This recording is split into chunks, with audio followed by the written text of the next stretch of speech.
Bonjour et bienvenue. Merci pour votre fidélité. Si vous êtes nouveau, cliquez le bouton abonnez-vous et cliquez aussi la petite cloche en haut à droite pour être sûr que vous recevrez les notifications pour les nouvelles vidéos. Vous ne serez pas déçus pour votre édification spirituelle. Nous traitons un thème aujourd'hui qui est basé sur les choix de nos vies. Bien-aimés du Seigneur, petit troupeau, beaucoup de chrétiens savent que Jésus est le chemin, la vérité et la vie. Si donc Dieu est la vie et qu'il nous prête la vie, pourquoi ne te laisses-tu pas guider par son esprit, sa volonté dans le vent de la vie? Pourquoi suis-je né? Aurait pu me poser la question. Et pourquoi je me retrouve ici, juste ici et maintenant?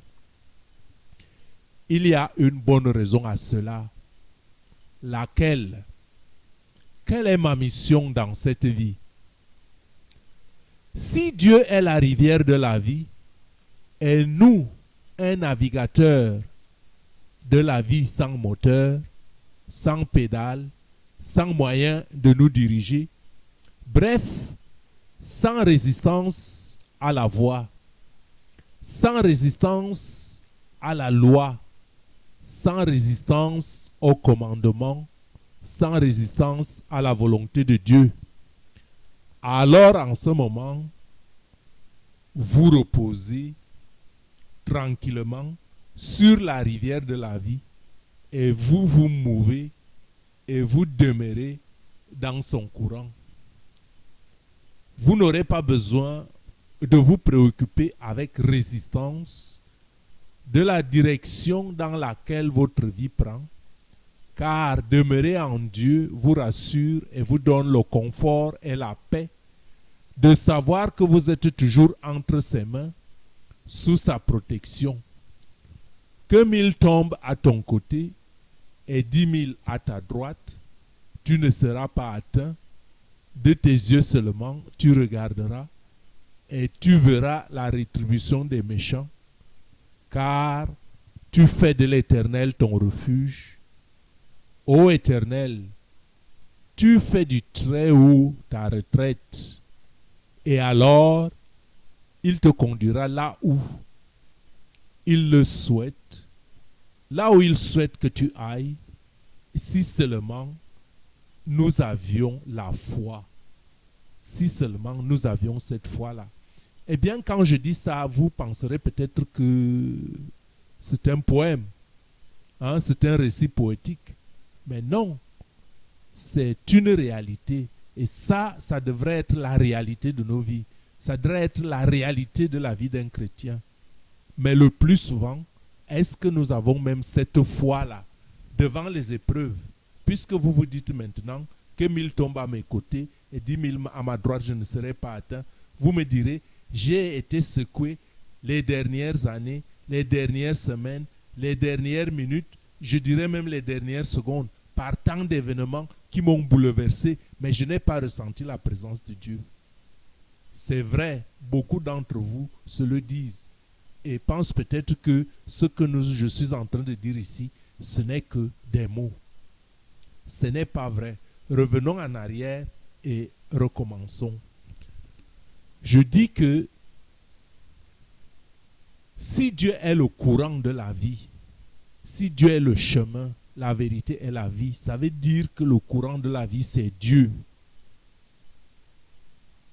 Et si Dieu est le courant de la vie et que nous nous donnons à lui comme il le faudrait, je sais que vous me direz qu'il y a la réalité de la vie. Et oui, il y avait aussi la réalité de la vie quand Jésus-Christ a été cloué au poteau, à la croix. Il y avait cette réalité, n'est-ce pas? Et si je me permets de vous poser la question, quand on le cloua à la croix, où était Dieu? Il était là et c'était sa volonté. Alors je ne dis pas maintenant que allez chercher les difficultés pour dire que vous croirez en Dieu. Je ne peux pas non plus vous conseiller de croire en Dieu et de penser que votre vie ne sera qu'un chemin facile, pas du tout. Mais je dis seulement qu'il faut prendre en compte la réalité de votre vie telle que les événements se présentent. Prenez les événements tels qu'elles se présentent et donnez-la, faites confiance en Jésus-Christ. Ayez la foi, parce que quand on a la foi, ça veut dire que même devant les pires événements, on n'a pas peur. On a le courage parce qu'on puise sa force dans le courant de la vie qui est Dieu. Et quand je me pose la question, si seulement nous avions cette foi, qu'est-ce que cela veut dire? Cela veut dire, est-ce que je marche sur les voies de Dieu? Est-ce que je marche selon les commandements de Dieu? Est-ce que je marche dans l'enclos que Dieu a défini? Parce que la loi de Dieu a défini une certaine barrière entre laquelle nous ne devrions pas sortir. Et quand on sort, qu'est-ce qu'on encourt? C'est de ça que je parle ici. Donc ce que je dis ici, ce n'est pas un beau poème à écouter, mais c'est des paroles à appliquer dans notre vie. Parce que quand je suis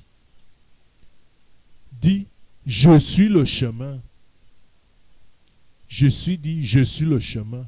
Et je suis sûr que vous le savez.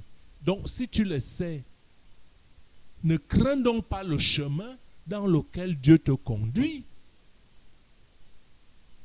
Le non-croyant, lui, prendra toujours le chemin le plus aisé, concentré sur ce qui est le plus confortable pour lui. Mais toi, le chrétien, rappelle-toi cette écriture en Matthieu 7, du verset 13 au 14, qui dit « Entrez par la porte étroite, car large est la porte, spacieux est le chemin qui mène à la perdition, et il y en a beaucoup qui entrent par là. Mais étroite est la porte, resserré le chemin qui mène à la vie, et il y a peu qui les retrouvent. » Donc, bien-aimés du Seigneur, peuple de Dieu, petit troupeau, ne suivez pas les voies du monde si vous appartenez aux vestiges de Jésus-Christ. Cependant, je ne dis pas d'aimer la souffrance, mais autre chose est de supporter la souffrance, si cela devrait être.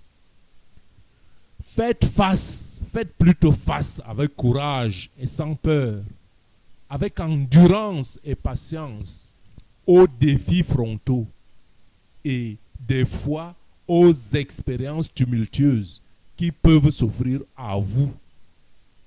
Car c'est dans et à travers ces expériences éprouvantes que vous êtes attirés dans une relation plus profonde et plus intime avec votre Créateur. C'est à cette place-là que Dieu répand sa sagesse et sa connaissance et te livre les clés d'une nouvelle compréhension, les clés qui te déverrouillent la révélation. Hein? Et devenant ainsi un chrétien mûr, un chrétien fort, un chrétien affermi dans le combat spirituel. Car nous n'avons pas à lutter contre la chair et le sang, mais contre les dominations, contre les autorités, contre les princes de ce monde de ténèbres, contre les esprits méchants dans les lieux célestes. Et c'est pourquoi, frères et sœurs, prenez toutes les armes de Dieu afin de pouvoir résister dans le jour mauvais. Tout le monde a des jours terribles. Et ainsi tenir ferme après avoir tout surmonté. Tout surmonté. Ne fuyez pas les événements. Ne les embrassez pas non plus. Mais laissez les choses venir telles qu'elles sont et présentez-les au Seigneur. Suivez ses voies. Revêtons-nous de toutes les armes de Dieu afin de pouvoir tenir ferme contre les ruses du diable. Car les jours d'une plus grande turbulence sont arrivés. Et les vagues de jugement seront formidables et féroces. Alors, si tu ne te tiens pas en Dieu, à qui? t'en donneras-tu. Et je crois que les temps passés ont été un temps d'exercice pour nous, les difficultés d'antan. Quand on s'habitue aux difficultés, c'est une période d'entraînement, on les donne à Dieu, on reste confiant. Et généralement, même les problèmes pour lesquels on a des fois trop peur finissent par ne pas se produire. Et quand on les donne au Seigneur, il trouve toujours une issue et à sa manière. Donc, je dis que les vagues de jugement seront formidables et féroces, qu'ils sont déjà là pratiquement. Il est nécessaire de rester dans un abandon complet et une confiance totale. Et c'est ça le point. Quand on a des épreuves où on se retrouve impuissant devant un problème, on regarde à gauche, on regarde à droite, il n'y a personne pour nous aider. Mais nous avons un arrière-garde qui est Jésus-Christ. Et à ce moment-là, il faut regarder au ciel, lever les mains au ciel, prier Dieu dans le secret de sa chambre. C'est cet exercice-là qui nous a guéris devant les plus grandes épreuves. Pourquoi? Parce que quand je donne un abandon total et complet à Dieu, et quand je marche donc dans la vallée de l'ombre et de la mort, je ne crains plus aucun mal, car Dieu est avec moi, car l'Éternel est mon refuge et ma forteresse. Petit troupeau, demeurons flexibles dans la main et sous la direction de Dieu. Remettons-nous à Dieu et promotons-lui de prendre le plein contrôle. Permettons-lui qu'il prenne le plein contrôle de tous les aspects de notre vie, de façon à être l'exemple pour l'égaré et pour beaucoup d'autres qui seront désespérément et enfin à la recherche de la vérité quand les événements terribles arriveraient. Ils seront à la recherche de la vérité et ils seront à la recherche du chemin à suivre. Et ce serait une occasion pour vous qui êtes entraînés dans la vérité de leur montrer le chemin de la vie qui est la seule vérité éternelle par le biais de votre exemple. Donc, nous qui le connaissons déjà, nous qui avons déjà fait notre choix, prenons donc conscience et préoccupons-nous des affaires de notre Père, des affaires du royaume et non des affaires de la terre. C'est pour ça que j'ai intitulé cette vidéo « Faire le bon choix ». Parce que par ces temps, il y en a qui sont très préoccupés par leurs histoires mondaines, par les affaires, ce qui n'est pas mal, puisqu'on mangera à la sueur de son front.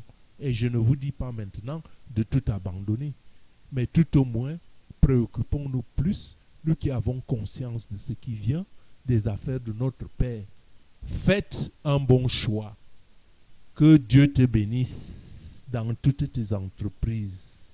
Occupe-toi des affaires de Dieu et lui, il s'occupera de tes affaires. En retour, sois béni.